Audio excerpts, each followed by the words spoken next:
As you know, I've been reacting to some Masters of the Universe trailers, and the movie in general is pretty exciting to me. As someone who is Gen Z and didn't grow up with this character of He-Man and all the other characters that are showed off in these trailers, I'm still excited for this movie, and it looks like a great time. That being said, I've been getting a few different, what do they call it, featurettes that Amazon MGM Studios, their YouTube has been pushing out the last couple of days.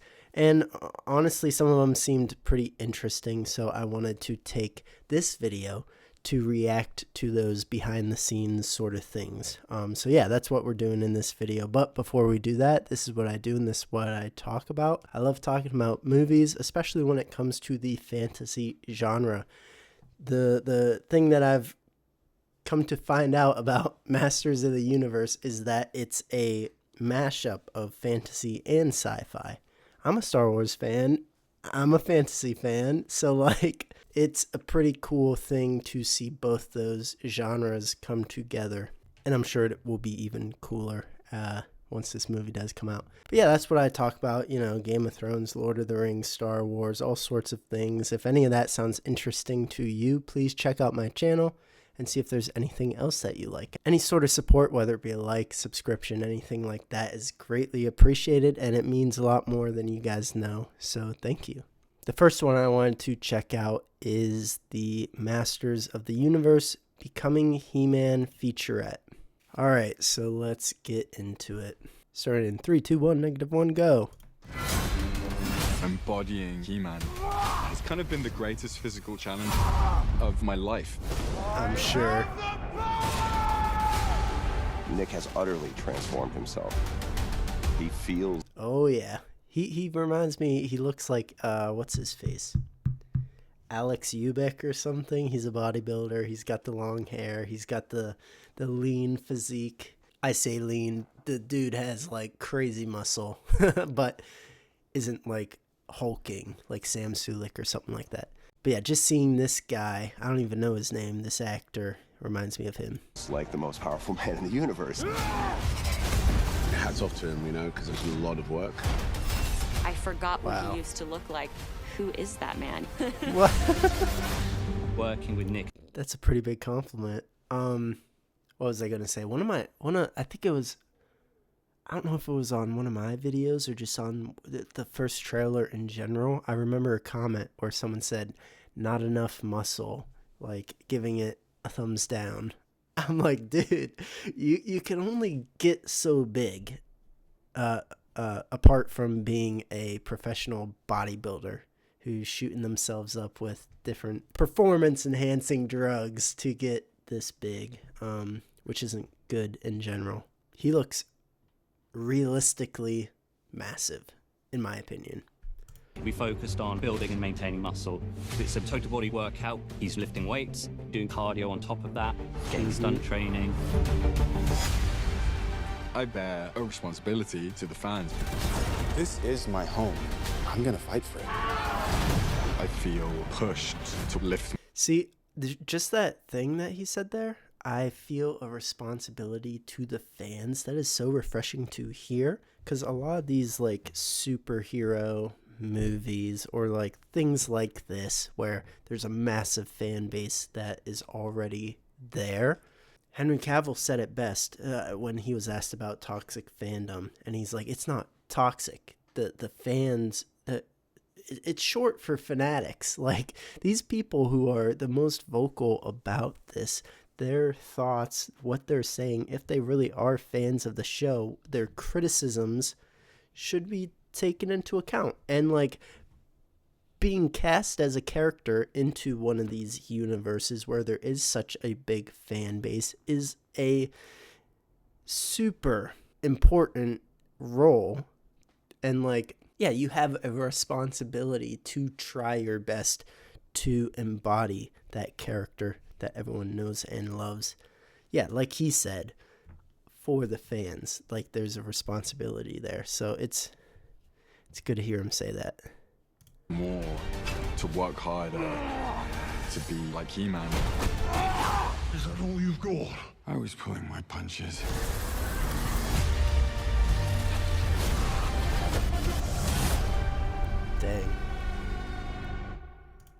I love that. That's great.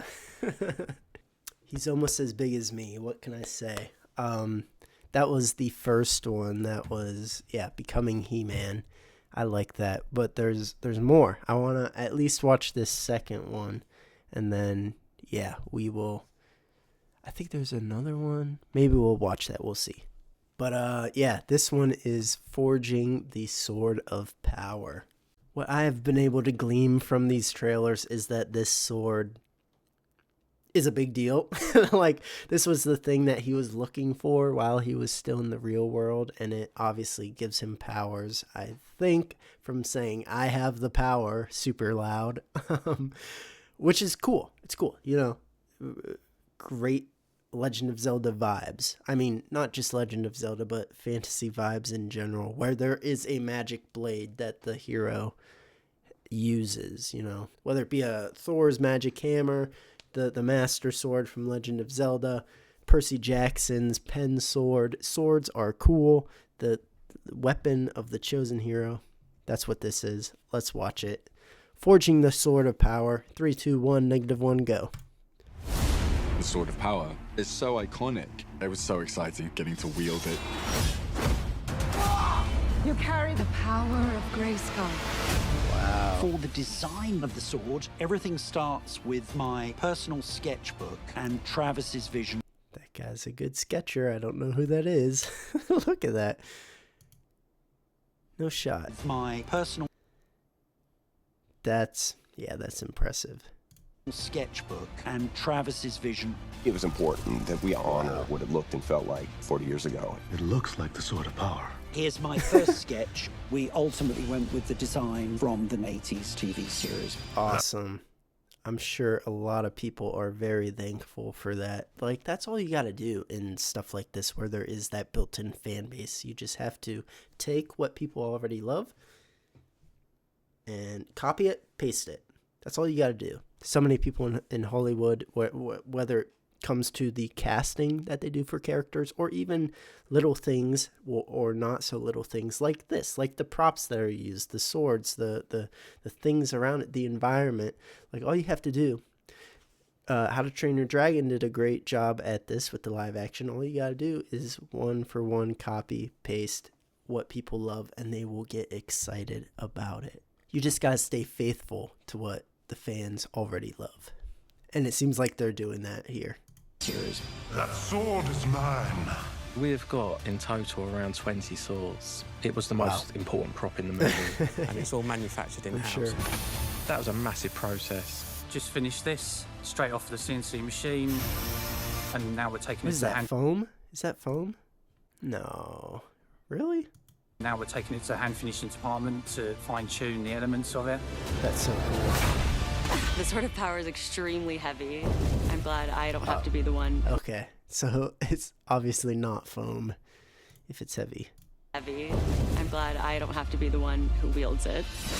It's this mythical object. It has history. And when you hold the sword aloft, it makes you the most powerful person in the universe. I have the power! When they give me the Sword of Power on set, I'm good to go. Nice. I like this guy. I don't even know who he is, the actor for it, but he seems very... I'm good to go. He seems very grateful to be in the spot that he is and very passionate about taking that role seriously. You know, that's good to see. All right, there's one more that we'll look at, and that would be the rebirth of a franchise featurette. I think this one will be cool. This would be even more cool if I were Gen X, if I did grow up with this character, loving this character, playing with the toys or whatever. But we're going to take a look at this as well. Rebirth of a franchise featurette starting in 3, 2, 1, -1, go. It means an incredible amount to be involved in Master of the Universe. It has such a rich history between the comics and the Filmation cartoon. I grew up watching it in the 80s. Being able to bring that to life in a modern way is quite exciting. I want the sword. Take it! That's got to be so cool. I keep saying it time and time again. For the people who grew up with this, man, I would be losing my mind. Especially, like, with how good it looks. Like, from an outsider, if I'm interested in it and I'm not even a fan, that just goes to show, I guess, the health of this movie, being able to pull in outsiders just from pure vibes of it, the way it looks, like I don't even know. I don't know, but it's dragged me in, so that's pretty cool. You can try. We're honoring what came before, but making it new. This is your chance to stand tall. The scope of it is incredible. It's exciting and fun. It's the perfect kind of movie that parents can take their kids to. Mr. Allen! It's Adam, dude. Hey, put your neck away. Yeah, it does. She said it's fun. That's a word that I've been using reacting to these trailers, is that, yes, it does look fun. It looks like a fun time. Not just like the movie in general, but like me thinking about going to the theater, you know? Spending that $12 to $15 to go out of my way to see this thing and have a good time while I'm doing it. It does indeed look fun. There's emotion, there's action, and seeing it come to life in this way has been truly mind-blowing. Now let me show you what a real man does with power. The time for talk is over.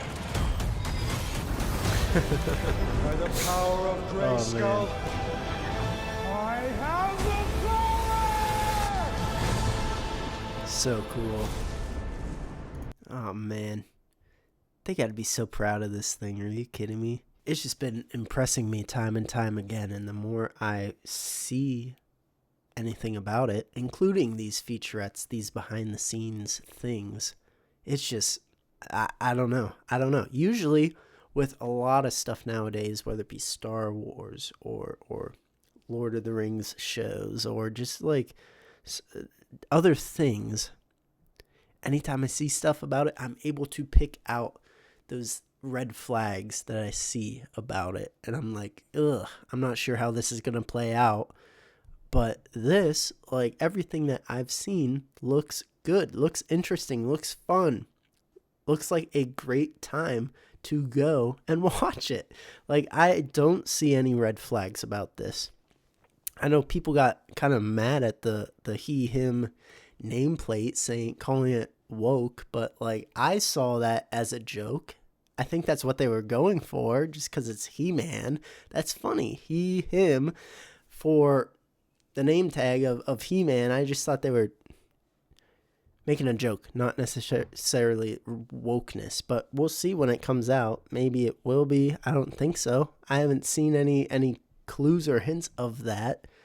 It looks fun. It looks like a great time and a cool world that I had no idea about last year, you know?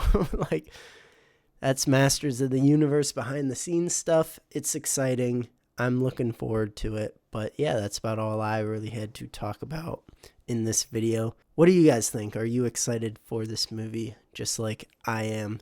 And yeah, what are you most excited for about this, especially after seeing these behind the scenes things? I'm sure a lot of it's got to be exciting. Yeah, for Gen X folks back like out there, whatever. Yeah, let me know your thoughts down in the comments. I love reading through those. It's always a great time. And that being said, if you got this far into the video and liked it, please leave a like. It helps out a lot more than you guys know. And check out my channel to see if there's anything else that you like. That's it. That's what I wanted to talk about, so I will let you guys go. Have a good rest of your day. Thanks for watching. Make sure to eat your veggies, and I'll see you in the next video. All right, bye.